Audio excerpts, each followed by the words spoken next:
ஒட்டலைன்னா சூப்பராக வெந்துச்சுன்னு அர்த்தம். இப்போ ஆஃப் பண்ணிடலாம்.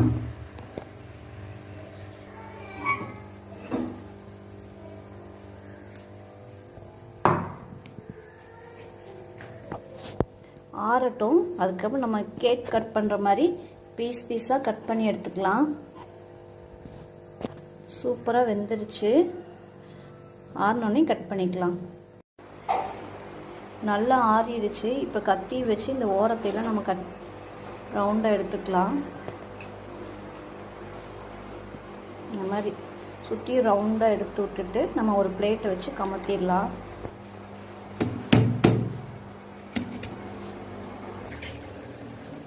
இந்த மாதிரி கத்தியை வச்சு கட் பண்ணி பீஸாக கட் பண்ணிவிட்டு எடுத்து சாப்பிட்லாம்.